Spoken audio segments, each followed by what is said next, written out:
নমস্কার বন্ধুরা, আমি অমিত। অলৌকিকের আরও একটা রোমাঞ্চকর এপিসোড নিয়ে চলে এলাম তোমাদের কাছে। বন্ধুরা, তোমরা কি জন্মান্তর বিশ্বাস করো? মানে পূর্বজন্ম বা পরজন্ম বলে কিছু হয়, সেটা মানো? তবে জানো তো, পৃথিবীতে এমন কিছু ঘটনা ঘটে যেগুলো এটা আমাদের বিশ্বাস করতে বাধ্য করে। এমনই একটা দুর্দান্ত ঘটনা ঘটেছিল এক জায়গায়। ঘটনাটি কালেক্ট করেছেন আবুল হোসেন। আপনাকে অনেক অনেক ধন্যবাদ জানাই এত সুন্দর একটা ঘটনা আমাদের উপহার দেওয়ার জন্য। তো বন্ধুরা, আর দেরি কেন, চটপট কানে হেডফোন গুঁজে নাও আর প্রস্তুত হয়ে যাও মনটাকে শান্ত করে নিয়ে। এছাড়াও যদি তোমাদের লাইক করা বাকি থাকে বা সাবস্ক্রাইব করা বাকি থাকে, তাহলে চটপট করে দাও।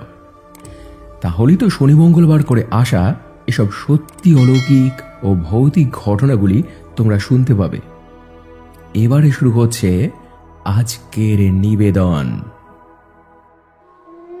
মানা না মানা নিজের কাছে, লোকের মাঝে লুকিয়ে আছে অলৌকিক।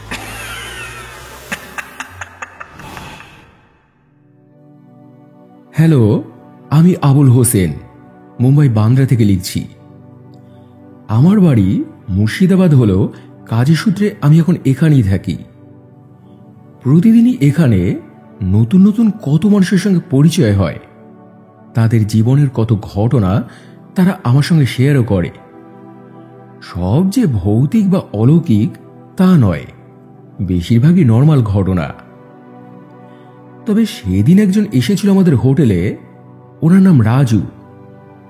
অনেক বছর আগেও নাকি তিনি একবার এসেছিলেন এখানে ওনার এক বন্ধু বাপির সঙ্গে। ওনারা তখন কলেজে পড়তেন, তো সেই সূত্রেই কথাটা উঠল। ওনার ওই বন্ধুটা নাকি ছিল জাতিস্বর, আর সেটা কেউ জানতো না, এমনকি ও নিজেও না। যে বছর রাজু ওকে নিয়ে ওর মামাবাড়ি বেড়াতে গেল, ঘটনাটা তখন জানা গিয়েছিল। সে বছরে ওরা প্ল্যান করেছিল কোথায় জায়গায় ঘুরতে যাবে, কিন্তু কোথায় যাবে সেটা ঠিক করে উঠতে পারছিল না। রাজু তখন ওকে বলে, একটা কাজ কর ভাই, দুবরাজপুর তো আমার মামার বাড়ি, বেশ সুন্দর জায়গা। পাথর চাপুরির মেলা, বক্রেশ্বর তাপবিদ্যুৎ, গরম ঠান্ডা পানির ফোয়ারা, কয়লা খনি, অনেক কিছুই দেখার আছে ওখানে। চল আমরা বরং ওখানেই যাই। তো এরপর সব ঠিকঠাক করে ওরা বেরিয়ে পড়ল। পৌঁছলো যখন, তখন সন্ধে হব হব করছে। রাজুর মামা তখন সিআরপিএফ জওয়ান। সেই সময় ওনার পোস্টিং ছিল আসামে। ওনার এক মেয়ে আর এক ছেলে। ছেলেটা ছোট, সোহাগ ওর নাম। মেয়ের নাম শালিনী। সে বছর ও এইচএস দেবে। ওকে প্রথম দেখাতেই বাপির চোখ আটকে গিয়েছিল। সুন্দরী শব্দটা ওর জন্য প্রযোজ্য নয়, বরং অপসরা বলা যেতে পারে। যেমন গায়ের রং, তেমন সুশ্রী মুখের গঠন, মাথা ভরা চুল, কণ্ঠটাও কেমন সুরেলা। তবে খুব কম কথা বলতো মেয়েটা। তো রাতে দুই বন্ধু শুয়ে শুয়ে ওকে নিয়ে অনেক কথা হলো। বাপি তো রূপেই মজে গিয়েছিল। রাজুর কাছে যেন ঠিকুজি কুষ্টি জানতে চাইছিল, কথাই যেন শেষ হয় না ওকে নিয়ে। রাজু তখন ওকে বলল, সবই তো বুঝলাম ভাই, একেবারে হাবুডুবু খাচ্ছিস তুই ওর প্রেমে। কিন্তু কি জানিস তো, ওর থেকে যত দূরে থাকবি ততই মঙ্গল। বাপি তখন জিজ্ঞেস করল, কেন, স্বভাব চরিত্র খারাপ নাকি মেয়েটার? রাজু বলল, না না, তেমন কিছু না। আসলে ওর একটা রোগ আছে। হঠাৎ হঠাৎ ও শরীর খারাপ করে, আর তখন মেয়েটা উল্টোপাল্টা বকে। কি যে বলে কি যে করে তখন কোনো ঠিক ঠিকানা থাকে না। বাপি বলে, বলিস কি রে, অত সুন্দরী মেয়েটা পাগল, মাথা খারাপ? তা বাড়ির লোকেরা ডাক্তার দেখায়নি? রাজু বলল, অনেক দেখিয়েছে, টানা 7 বছর ট্রিটমেন্ট চলেছে, কিন্তু কিছুই হয়নি। ডাক্তাররাও শেষে হাল ছেড়ে দিয়েছে। তবে একবার একজন নাকি বলেছিল, মেয়েটাকে এইভাবে কষ্ট দেবেন না, পাগলামি বা মাথা খারাপ এসব কিছুই নয়, আসলে অনেক বড় রহস্য লুকিয়ে আছে ওর পেছনে। কি রহস্য তা আমিও ঠিক বলতে পারবো না, কিন্তু এতটুকু বলতে পারি যে স্থান কাল পাত্র এক হলে সব পরিষ্কার হয়ে উঠবে, সবকিছু ওলট পালট হয়ে যাবে ওর জীবনে। বাপি বলল, মানে কে বলেছিল কথাটা? রাজু বলল, তা ঠিক বলতে পারবো না, কোন এক পূজারী তান্ত্রিক নাকি উনি। যাক, সেসব কথা এখন ছাড়, এখন ঘুমো, রাত পার হয়ে যাবে কিন্তু কথা শেষ হবে না, ঘুমো। এভাবে রাজু ওকে প্রথমে সাবধান করেছিল, কিন্তু বাপি শোনেনি, কারণ অল্প বয়সী ছেলে মেয়েদের প্রেম তো সাধারণত রূপেই ভুলে যায় তারা। তো পরদিন সকালে শালিনী ওদের নিয়ে বেরোলো আশপাশটা ঘুরে দেখাতে। একটা বারের জন্য তখন ওদের মনে হয়নি যে এই মেয়েটার মধ্যে এইরকম সমস্যা রয়েছে। দিব্যি কথা বলছে, ঘুরিয়ে ঘুরিয়ে সবকিছু দেখাচ্ছে, গ্রামের ছোট মন্দির, বড় মন্দির, উঁচু পাহাড়, ঘন জঙ্গল, সবকিছু, সব জায়গায় ওদের ঘোরালো মেয়েটা। তারপর একটু বেলার দিকে ওদের নিয়ে গেল একটা মন্দিরে, একটা বহু প্রাচীন কালী মন্দির। কত পুরনো সেই মন্দিরটা কেউ বলতে পারবে না, ইট বালি সব খসে পড়েছে, জায়গায় জায়গায় মাকড়সার জাল, সাপের খোলস, পাখির বাসা। তারই মধ্যে অবস্থান করছেন জীর্ণপ্রায় একটা কালী মূর্তি। বাপি তখন জিজ্ঞেস করল, এই মন্দিরে পুজো হয় না? এই মন্দিরের অবস্থাটা এরকম কেন তাহলে? শালিনী তখন বলল, হয়, দিনে একবারই পুজো হয়, তাও আগের মতো নয়। আগে এই মন্দিরে নরবলি দিয়ে পুজো হতো জানো। হাসুরে ডাকাতদের মন্দির ছিল এটা। রাস্তা দিয়ে অচেনা লোক ধরে এনে তাদের মায়ের সামনে বলি দিয়ে পুজো করত তারা, তারপর ডাকাতি করতে বেরোতো। এতে নাকি ওরা সাফল্য পেত বলে মেয়েটা ওদের মন্দিরের পেছনে নিয়ে গেল। সত্যি সত্যি ওখানে ছড়িয়ে ছিটিয়ে ছিল বহু পুরনো কিছু মানুষের হাড়, গোড়, মাথার খুলি। কোনোটাই দেহের সঙ্গে যুক্ত নয়। জায়গাটা কেমন যেন ভারী ভারী পরিবেশ, এখনো যেন কেমন থমথমে জায়গাটা। ওই দেখে রাজু আর বাপি দুজনেই তো খুব ভয় পেয়ে গেল। শালিনী তখন ওদের বলল, ভয় লাগছে বুঝি? কেমন পুরুষ মানুষ গো তোমরা, এইটুকুতেই ভয় পেয়ে গেলে? বাপি তখন আত্মসম্মান রক্ষার্থে বলল, কই না তো, ভয় পাইনি তো আমরা, ভয় পাবো কেন? শালিনী তখন বলল, সে তো বোঝাই যাচ্ছে। রাজু তখন ওদের বলে, আচ্ছা এবার যাওয়া যাক, অনেক তো ঘোরা হলো আজ, এবার চলো। বলে রাজু আর বাপি যে এগোতে গেল, হঠাৎই একটা ব্যাপার হলো। তারপর শালিনী বাপির বাহাতটা হঠাৎই খপ করে চেপে ধরল, বলল, কোথায় যাচ্ছ তুমি? তুমি তুমি আমাকে ফেলে আবার চলে যাচ্ছ? তুমি তুমি আমাকে চিনতে পারছো না? এই জায়গাটার কথা, এই এই মন্দিরটার কথা তোমার মনে নেই? সব ভুলে গেছো তুমি? আমি তোমার মোহিনী, আমি তোমার মোহিনী মিলন। তুমি আমায় চিনতে পারছো না? এই এই মন্দিরেই তো আমাদের বিয়ে হয়েছিল, মনে নেই তোমার? ভুলে গেছো সব? ওর কথা শুনে রাজু আর বাপি দুজনেই তো তাজ্জব।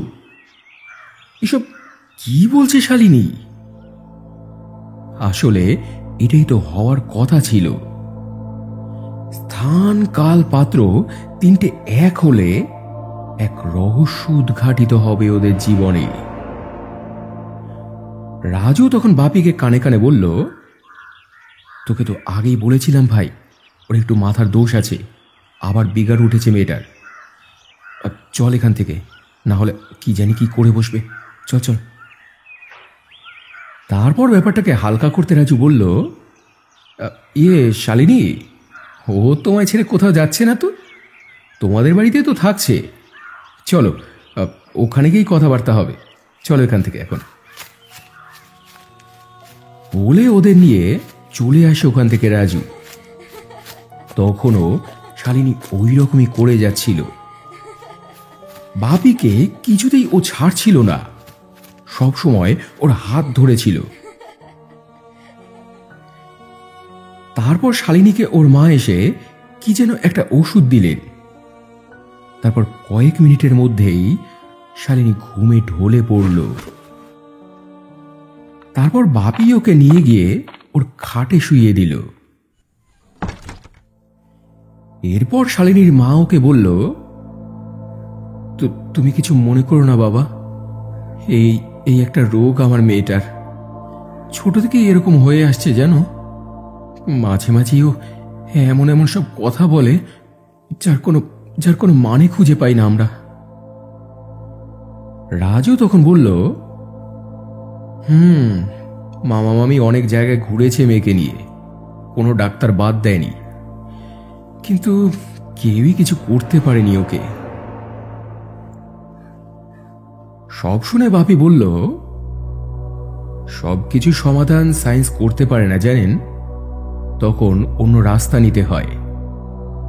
তান্ত্রিক, ওঝা, গুণিন এসব দেখিয়েছেন আপনারা কখনো? বাপির কথা শুনে মামি প্রথমে হকচকে গিয়েছিল যে হঠাৎ এরকম কথা কেন বলছে ও। তারপর বলল, দেখিয়েছিলাম একবার, ওই মন্দিরেরই পুরোহিত একবার দেখেছিলেন, অনেক কিছু জানেন উনি। উনি বলেছিলেন যে স্থান কাল পাত্র এক হলে এক গভীর রহস্য উদ্ঘাটিত হবে ওর জীবনে, সবকিছু নাকি ওলটপালট হয়ে যাবে। সেই শুনে আমাদের খুব ভয় লেগে গিয়েছিল, আমাদের আর সাহস হয়নি তারপর ওকে নিয়ে অন্য কারোর কাছে আর ছুটি। বাপি তখন বলল, সত্যের থেকে মুখ ফিরিয়ে নিলে সত্য চাপা পড়ে যায় না, ওনার কাছেই আবার একবার মেয়েকে নিয়ে যাওয়া দরকার আপনাদের। আমার মনে হচ্ছে সেই সময় এখন উপস্থিত। উনি তখন বললেন, বেশ, তাহলে কাল সকালেই ওনার কাছে নিয়ে যাব, না হয় যাবে তোমরা? পরদিন সকালে ওরা সবাই মিলে শালিনীকে নিয়ে গেল ওনার কাছে। সারাটা রাত শালিনীর গায়ে ছিল ধুম জ্বর। জ্বরের ঘোরে রাতভর উল্টোপাল্টা বকে গেছে মেয়েটা। তো যাই হোক, ওনার কাছে ওরা যখন শালিনীকে নিয়ে গেল তখন উনি মন্দিরে পুজো করছিলেন। পুজো শেষ করে উঠে উনি সব কথা শুনলেন। তারপর বললেন, মা, আমার সামনে তুমি এখানে পশ্চিম দিকে মুখ করে বসো তো মা। এবার বলো, কি বলতে চাও তুমি? শালিনী তখন বলল, আমি আমি মিথ্যে কথা বলছি না ঠাকুর মশাই, আমি শালিনী নই, আমি মোহিনী, আর আর ও হলো আমার আমার মিলন। দুজনকে ভালোবাসতাম আমরা, পাশের গ্রামে থাকতাম। আমাদের সম্পর্ক আমাদের আমাদের বাড়ি থেকে মেনে নিচ্ছিল না বলে আমরা আমরা এখানে পালিয়ে এসে বিয়ে করি। এই এই মা কালীকে সাক্ষী রেখে বিয়ে করেছিলাম আমরা। কিন্তু ওই খবর পেয়ে বাড়ির লোকেরা ছুটে আসে এখানে। আমরা আমরা তখন সেই সিঁদুরের কৌটো আরো কয়েকটা জিনিস ওই ওই বেদির তলায় লুকিয়ে রেখে এখান থেকে পালানোর চেষ্টা করি, কিন্তু পারিনি। ওরা আমাদের ধরে ফেলে, চোখের সামনে ওরা মিলনকে এখানে পিটিয়ে মেরে ফেলে, আর তারপর আমাকে তুলে নিয়ে যায়। আমি অবশ্য যাওয়ার সময় বলে গিয়েছিলাম, তোমাকে ছেড়ে আমি থাকতে পারবো না মিলন। আমি আসবো, আমি আবার ফিরে আসবো, তোমার কাছে ফিরে আসবো আবার। তারপর তারপর আমিও বাড়িতে গিয়ে আত্মহত্যা করেছিলাম। বহু বছর ধরে অপেক্ষা করেছি, প্রতীক্ষা করেছি, অবশেষে অবশেষে ওকে পেয়েছি। আপনি আপনি ওই বেদিটা তুলুন, দেখুন দেখুন, এখনো এখনো ওই জিনিসগুলো দেখতে পাবেন। তুলুন বেদিটা। ওর কথা মতো ঠাকুর মশাই এরপর বেদিটা তুললেন। দেখলেন সত্যি সত্যি ওর মধ্যে একটা সিঁদুরের কৌটো, শাখা পলা আর একটা কাগজ রাখা, তাতে শুকিয়ে যাওয়া কালচে ছোপ ছোপ রক্তের দাগ। ঠাকুরমশাই এরপর কাগজটা বের করে পড়তে লাগলেন। সেটা ছিল মিলনের হাতে লেখা একটা চিঠি, যেটা ও সেদিন মোহিনীকে লিখেছিল যে কখন ওরা কোথায় দেখা করবে, কোথায় বিয়ে সারবে, তারপর কোথায় পালিয়ে যাবে। এইসব ঘটনা ঘটতে ঘটতেই আরো একটা ঘটনা ঘটল। হঠাৎই মাথা করে অজ্ঞান হয়ে গেল বাপি। তারপর যখন ওর জ্ঞান ফেরানো হলো, ও যেন তখন আর বাপি নেই, হয়ে উঠেছে সেই মিলন। ওরও মনে পড়ে গিয়েছে পূর্বজন্মের সব স্মৃতি।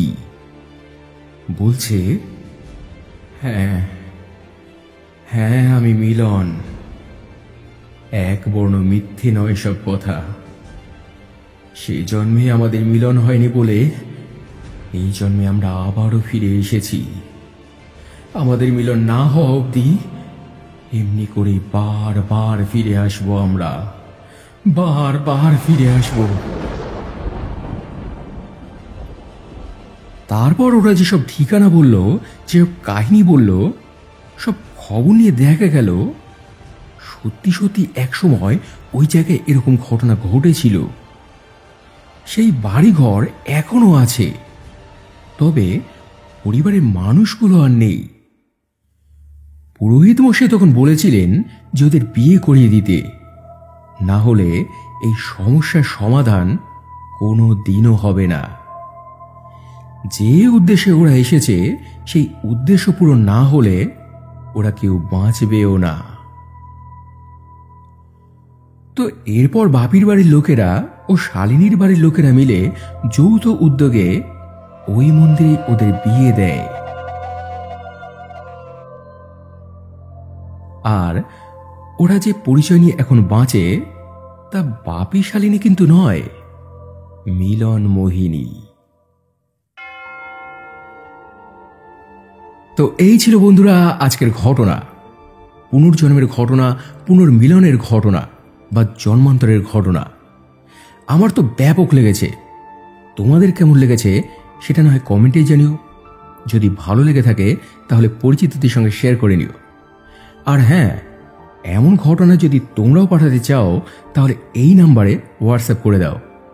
যদি লিখতে পারো তো লিখে, না হলে ভয়েস করে। আর এবারে গত এপিসোডে মিঠুন পাল লিখেছে, দাদা খুব সুন্দর আপনার ভয়েস, অ্যামেজিং।